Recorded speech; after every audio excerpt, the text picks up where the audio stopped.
Welcome to the Week 10 online lecture. So the focus of this week, as I described in our course plan, is to go ahead and give you just a detailed breakdown of what I'm expecting for the final turn-in, the final project submission for the Capstone project. We all know that this is going to be a very different product than what you would have produced more than likely in studio, just because we're going through everything else at the end of this semester. One of the things that I fully expect you're going to hear a lot of in the background on some of these videos is you're going to hear, some of my kids in the background. I asked them to go upstairs and be as quiet as possible, but I'm sure at some point in time you're going to hear something. I'll do my best to go ahead and edit out as much as I can, but expect that will happen. So, all right, with that in mind, I'm going to go ahead and jump right in. We began the semester with 4 major tasks in the Capstone project. As a group, you moved through task 1 to identify the different project opportunities. You then did a fantastic job of developing those into individual proposals, explaining those through your virtual site tour, right? All of that work really kind of led up to what you were starting to produce in task 3. And again, you'll get feedback on all of these as we go along. The idea being that you're using all of this to now have identified your site scale intervention, right? The one place in the landscape where you as a landscape architect can have a true impact on the community that you're working in to address specific needs or goals you've identified for this project. So task 4 is really where we're at right now, working through our process.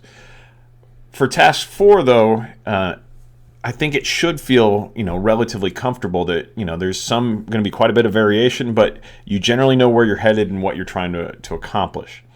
I think where the uncertainty comes into this is that the final report, what's expected when we turn all of this into a final document, what are you going to produce over the next 7 weeks through kind of this independent study project with my support, really comes down to what the focus of today's lecture is all about. I want to go ahead and just remove any mist that I can, any uncertainty. I want to clear this up and basically say, here are the requirements. So that's what we're going to get into here in a minute. Fortunately, we made it this far in the semester before we had to go to online. I think we're at a good place to get most of you through what I'm about to show you here and collectively kind of bring together all of the work that you've done so far, refine it, edit it, turn this into a final completed portfolio piece. All right, so here we go. So what you're going to be turning in at the end of the semester. We've been working with a standard poster template format throughout the entire project. This is what you're going to be developing your final Capstone project submission into. Basically, at the end of all of this, you are going to have at a minimum 10 of these posters to lay out your entire project and a maximum of 14, right? So there is a cap on how much of this. For most of you that have been following along with the requirements and meeting kind of the target for number of posters per task, you're generally on track. We're going to talk about some of the specific revisions here in just a minute. But what we're doing is we're basically trying to put the work product from task 1 through task 4 together into a single format for a final project. Something that we can actually have both peers and professionals review so that you can get feedback on the quality of your work. So what we have laid out here basically is that somewhere in here you're going to have to pull together a plan for how am I going to use my up to 14, but at a minimum, 10 posters. What information am I going to tell? How am I going to complete this narrative from how I came upon the project in task 1, what inspired me to pursue it, all the way through the final design details on the final poster 10. All right, we're going to dive into more depth on this here in the next several slides, so stay with me through that. One of the biggest challenges that I run into is that there is a natural instinct in all of us as designers to go ahead and do our own thing, to blow off the rules and the format and, right, go ahead and develop our own template, our own work, right, do the graphic design work ourselves. But I keep this very simple on purpose. One, this course is about you taking on the challenge of pursuing an independent community project. There's enough work in that you don't need to also then go be playing graphic designer and trying to come up with a fancy layout, a fancy format. And the other thing that really comes around is, within this is that you need a fairly standardized, or we need a fairly standardized way of presenting all of the information from all 11 of you in a way that we can actually get a consistent review. And so the format that I provided you, from heading sizes to text, is really intended to allow you to both print these posters at full size, right? So they're set up for a large format poster. But the other thing is that minimum text size that I use, right? So that where it says text in the template file that I've provided you, is the smallest size that you can possibly use, and then still print this out at 11 by 17 and have it be legible. And so one of the things that is going to come up is that you are going to need to go back and edit some of your posters. Some of you have gone with much smaller text sizes, which again, printed at full size, you still are dealing with 11-point font. The downside of that being is we put it at 11 by 17, nobody can read anything that's on there. And so this is going to have to come into your plan of how do I use these 10 to 14 posters. Some of what I've laid out has worked really well, but there's too much text on it. It's too dense. It's okay to start spreading some things out. You need to pull together a complete narrative for yourself, which means that some of the rules about, put all of your social inventory maps on the same poster no longer really apply, as long as you are creating a layout and a narrative that goes with it that makes sense from poster 1 through poster 14. So I've been asked before, where does the template come from? Why are we focused on this? And I'll just tell you very bluntly that one of the goals behind our redesign of the Capstone project, the Capstone course, is to increase Purdue's presence in both national and Indiana ASLA awards. We're not hiding this mission. This is something we're trying to do to continue to help improve and maintain the standing of the Purdue Landscape Architecture program. We believe that our ability to stay a highly ranked program, a nationally recognized program, only does good things for each one of you in all of your careers with a Purdue degree in hand. And so this is something that is absolutely going on. The other problem that we were running into in the past is that we had very, very good student projects that would have absolutely competed for, been competitive at the national ASLA award, student award level, but they weren't ready to go. And so it was a significant amount of work to take that, final capstone product and turn that into a submission for one of these awards. And the reality of it is that students just didn't have time to do it. They were starting new jobs, they were moving on with their lives. That's really what was going on. And so this is where this format of 10 to 14 posters comes from.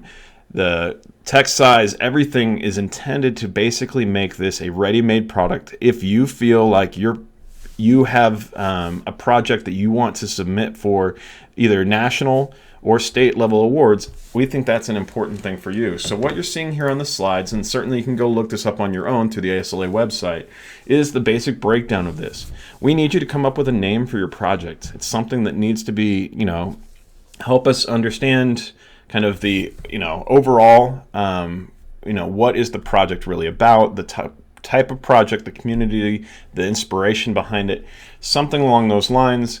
A project statement, we've been working on this, right?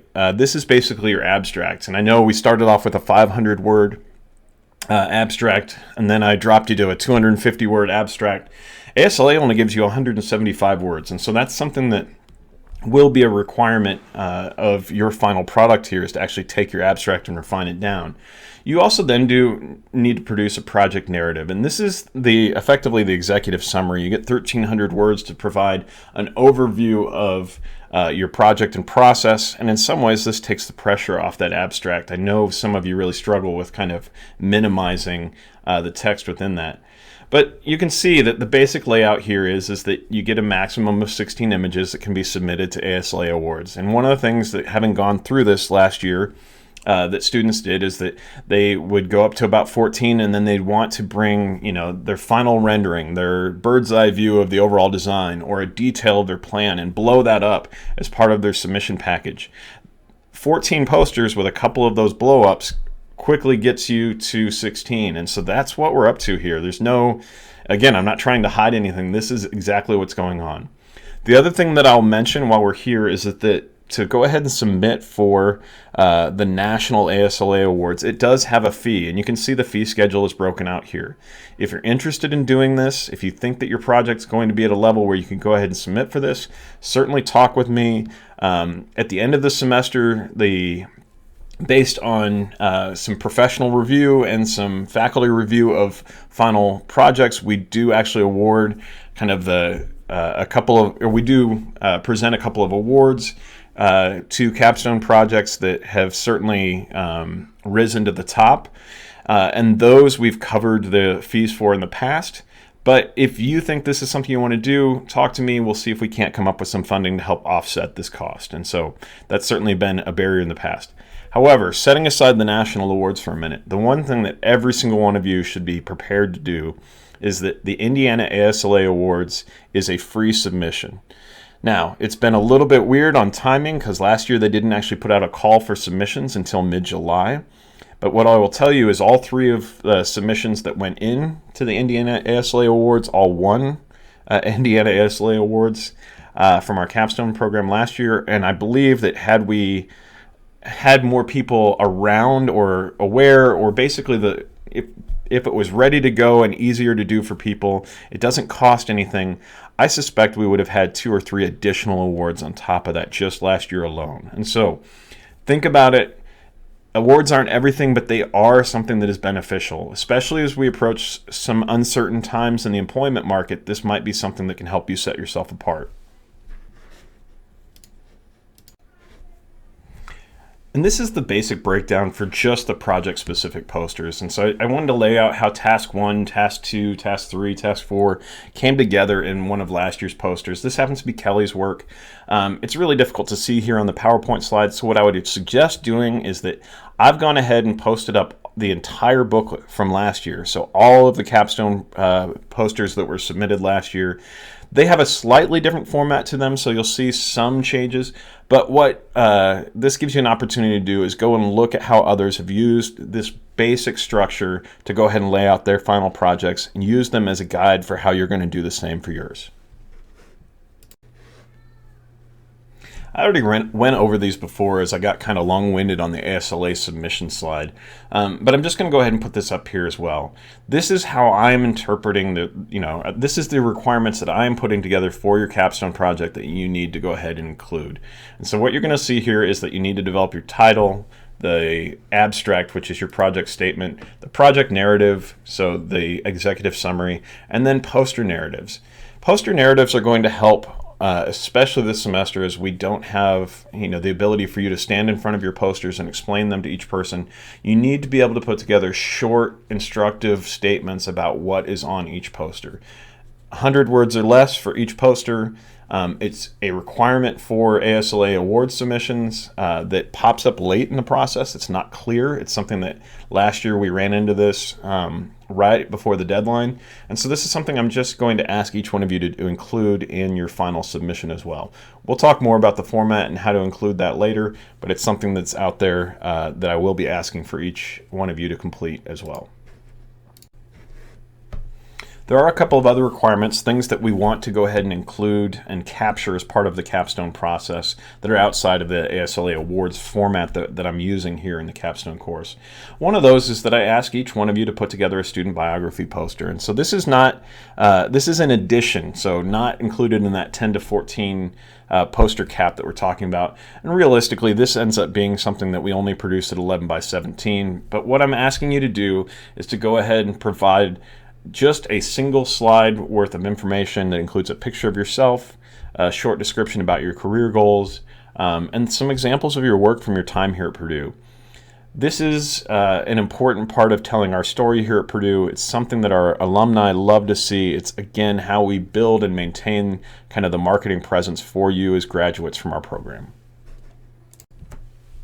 One of the most important requirements for me, and this can be a struggle for different students, but over the course of this semester, we've reached out and asked for support from community members, right?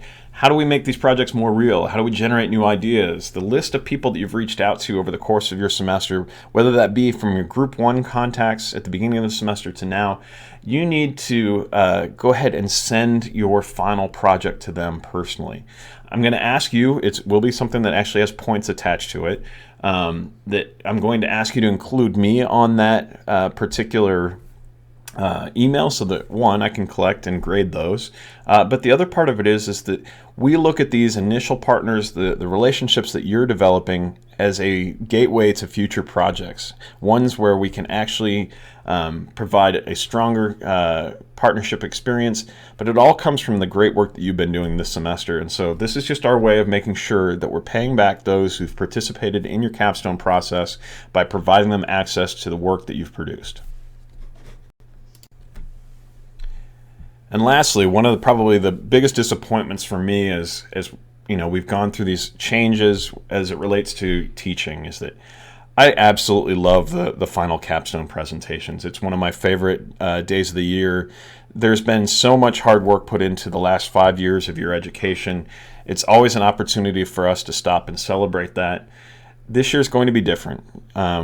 I was talking with Joe last week, and one of the things that I said to Joe before he left campus is that, the fortunate part of all of this is that your connection to Purdue and your connection to us as faculty members doesn't end the day that you leave Purdue. And so while this quarantine may go on and may continue to disrupt for months to come, in the years to come, we'll all have an opportunity. And so something that I want to put together is a final product for this is that I'm going to ask each one of you to put together video presentations. And this is really the same, more or less the same requirement that you would be asked to put together for an in-person or a poster session, is that the way that I've run these in the past is not to have 15 or 20 minute presentations like you had in your urban design studio, but rather to have short lightning talks, so 5-minute capstone project presentations that are supported by poster sessions where we invite all of the other studios in, so that the freshmen, the sophomores, the juniors, the students out on co-op that are going to be returning and doing co-op next year, in theory can all come back in person and be part of this and see what you've done, so that each year we can go ahead and continue to push the bar upward and improve the capstone projects. This year is a bit more challenging. So what I'm going to ask of each one of you is I'm still going to ask you to put together this 5-minute lightning talk in addition to your poster submissions. And so you'll be able to use a selection of your posters to put this together and go ahead and record this. And it can be a simple voiceover recording. I'm going to provide you with a lot of instruction on how to do this and some details on how to pull this together. One of the things that I do every year is that I do a step-by-step breakdown of how do you develop a true lightning talk. And I think it's an important skill set for all landscape architects to have. And so we will definitely do that as you're a little bit closer to this step in the process. But that's it. This is the entirety of what's being asked of you to produce from now to the end of the semester. These 10 to 14 posters, the biography, poster that goes along with this. There'll also be some details on how to include things like your project executive summary in the project statement. But basically it pulls together into a final package that at the end of the semester we'll be able to take and put into a book very similar to what I provided you from last year, so that we have both a collection of books, and this year we'll have a collection of video presentations that go along with those that we can share. I will probably end up featuring each one of your individual projects through social media over the course of the summer to go ahead and share out with the rest of the community as well. Give people an idea of what we're all about here at Purdue. All right, with that, let me know if there's any questions that come up, and because I'm sure there will be, and I hope that this is an essential resource for you moving forward.